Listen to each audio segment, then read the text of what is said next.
বাংলা ব্যাকরণের একটি প্রাথমিক পার্ট হলো শব্দ। আজকে আমি শব্দ বিষয় নিয়ে আলোচনা করব। উৎপত্তি বা উৎসগতভাবে শব্দকে কত রকমভাবে ভাগ করা যায় এবং কীভাবে অতি সহজেই শব্দ আমরা নির্ণয় করব সেটি দেখব। প্রথমে বলবো উৎসগত বা উৎপত্তিগতভাবে শব্দকে 5 ভাগে ভাগ করা যেতে পারে: তৎসম, অর্ধতৎসম শব্দ, তদ্ভব শব্দ, দেশি এবং বিদেশি শব্দ। তবে মনে রাখতে হবে তৎসম, অর্ধতৎসম এবং তদ্ভব শব্দ সবগুলি শব্দই সংস্কৃত থেকে সৃষ্টি হয়েছে। সংস্কৃত থেকে সরাসরি এসেছে তৎসম শব্দে, আর সংস্কৃত থেকে বিকৃত হয়ে আসছে অর্ধতৎসম শব্দে, এবং সংস্কৃত থেকে প্রাকৃতের মধ্য দিয়ে যে শব্দটি আসছে বাংলা ভাষা ভাণ্ডারে সেটি হলো তদ্ভব শব্দ। প্রথমে আমি দেখব তৎসম শব্দ কী। অর্থাৎ তৎসম শব্দের অর্থ হচ্ছে তার সম, অর্থাৎ সংস্কৃতের সম বা সংস্কৃতের সমান। সংস্কৃতের একটি ভাষার নাম। সংস্কৃত ভাষায় প্রচলিত শব্দগুলিই হলো তৎসম শব্দ।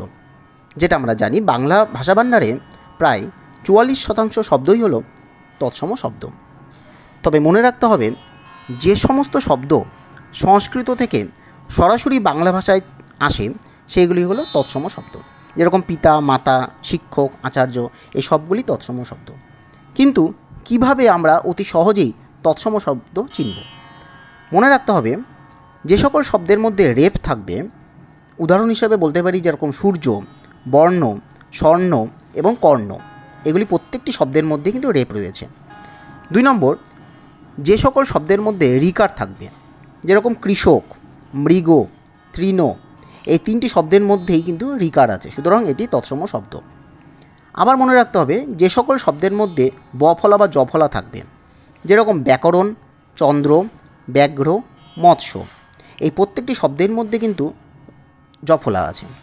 আবার মনে রাখতে হবে যে সকল শব্দের মধ্যে মূর্ধন্যস্ব বা মূর্ধন্য থাকবে, যেমন মানুষ, অন্বেষণ, অন্বেষা, এই সবগুলি কিন্তু মূর্ধন্যস্ব বা মূর্ধন্য রয়েছে, সুতরাং এগুলি হলো তৎসম শব্দের অন্তর্গত। তৎসম শব্দের প্রাথমিকভাবে 2টো রূপ আছে, যেরকম প্রাচীন রূপ আছে, আবার আছে বর্তমান বা নতুন রূপ। প্রাচীন রূপ যদি আমরা উদাহরণ দিই, চন্দ্র, সেটি পরিবর্তিত হয়ে আসছে চাঁদ। আবার যদি বলি মস্তক, সেটি হচ্ছে মাথা। চক্ষু থেকে হচ্ছে চোখ। পত্র, পত্র থেকে হচ্ছে পাতা। সুতরাং প্রাচীন রূপ যেগুলি চন্দ্র, মস্তক, চক্ষু এবং পত্র, এই সবগুলি কিন্তু প্রাচীন রূপ, সুতরাং এগুলি হচ্ছে তৎসম শব্দের অন্তর্গত। এবার আমরা পরের পার্ট পড়ব অর্ধ তৎসম শব্দ।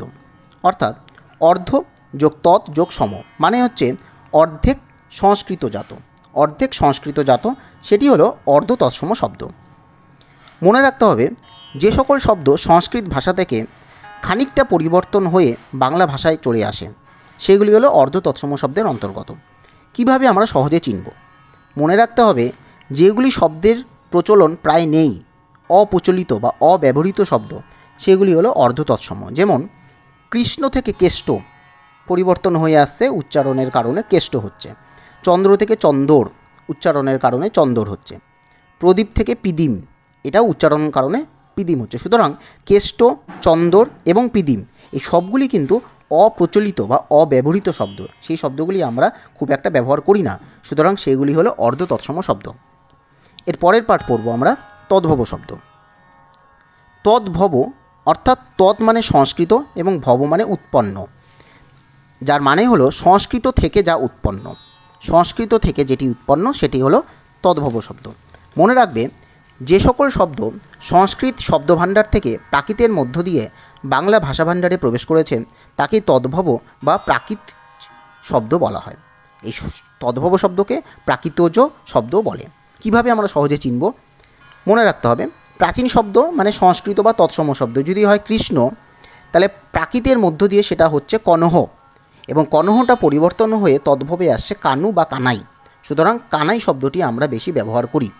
তাহলে কৃষ্ণ, কনহ, কানাই। আবার যদি বলি কর্ণ, এটি হলো সংস্কৃত শব্দ, এটি প্রাকৃতের মধ্যে আসলে হয় কনন এবং তদ্ভবে হচ্ছে কান। চন্দ্র, চন্দ, চাঁদ। রাধিকা হচ্ছে সংস্কৃত শব্দ, আর প্রাকৃত শব্দ হয় রাহিয়া এবং তদ্ভব শব্দ হবে রাই। হস্ত, হত্ত এবং হাত।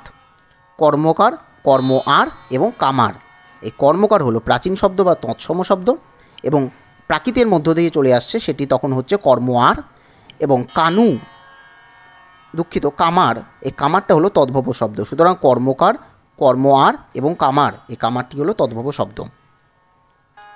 তাহলে আমরা কী কী পাচ্ছি? কানু বা কানাই, কান, চাঁদ, রাই, হাত এবং কামার, এই প্রত্যেকটাই কিন্তু তদ্ভব শব্দ, যেটি সংস্কৃত থেকে প্রাকৃতের মধ্য দিয়ে বাংলা ভাষায় তদ্ভব শব্দের রূপ নিয়ে চলে এসেছে। আরও কিছু উদাহরণ রয়েছে, যেরকম যদি বলি মৎস্য, মৎস্য এবং মাছ, দুগ্ধ, দুগ্ধ এবং দুধ, এই প্রত্যেকটাই কিন্তু তদ্ভব শব্দ। এরপরে বলবো যেটি সংস্কৃত শব্দ, যেটি আমরা জানি তৎসম শব্দ, সেটি যেরকম যদি হয় চক্র, অর্ধ তৎসমে সেটা করলে হবে চক্কর, তদ্ভবে হবে চাক। রাত্রি, রাত্রির এবং রাত। চন্দ্র, চন্দর এবং চাঁদ। গৃহিণী, গিন্নি এবং ঘরণী, এই প্রত্যেকটাই কিন্তু চাক, রাত, চাঁদ এবং ঘরণী, এই প্রত্যেকটাই কিন্তু তদ্ভব শব্দ। এবং চক্র, রাত্রি, চন্দ্র এবং গৃহিণী, এই প্রত্যেকটাই হলো তৎসম শব্দ। সুতরাং এই পরিবর্তনের মধ্য দিয়ে, প্রাকৃতের মধ্য দিয়ে বাংলা ভাষায় তদ্ভব শব্দটি আসছে। এছাড়াও কিছু দেশি শব্দ আছে, যে শব্দগুলি আর্য, অনার্য, কোল, ভিল জাতির ভাষা থেকে বাংলা ভাষায় চলে আসে, সেগুলি হচ্ছে দেশি শব্দ। কয়েকটি উদাহরণ দিই, যেরকম যদি হয় কাচুমাচু, কুলো, কুকুর, খোকা, খুকি, চাগার, চাঙ্গা, চিংড়ি, চেঁচামেচি, বাদুর, পাঠা, পেট, নাধা, ঝোল, ঝুলি, এই প্রত্যেকটাই কিন্তু দেশি শব্দের অন্তর্গত। আজকে আমি এই কয়েকটি শব্দ নিয়ে আলোচনা করলাম। এর পরবর্তী ভিডিও বাংলা ব্যাকরণের পরবর্তী পার্ট নিয়ে আলোচনা করব। পূর্বের ভিডিও যেটা রয়েছে গঠনগত শব্দ নিয়ে আমি আলোচনা করেছি। যারা পূর্বের ভিডিও দেখতে মিস করেছে তারা অবশ্যই গঠনগতভাবে শব্দকে কীভাবে ভাগ করা যায় এবং কীভাবে সহজে চেনা যায় সেটি দেখে নেবে। আজকের ভিডিওটি যদি ভালো লাগে তাহলে অবশ্যই লাইক, শেয়ার এবং চ্যানেলটি সাবস্ক্রাইব করে দিতে ভুলবে না। আজকে আমি আলোচনা এখানেই শেষ করলাম। ধন্যবাদ।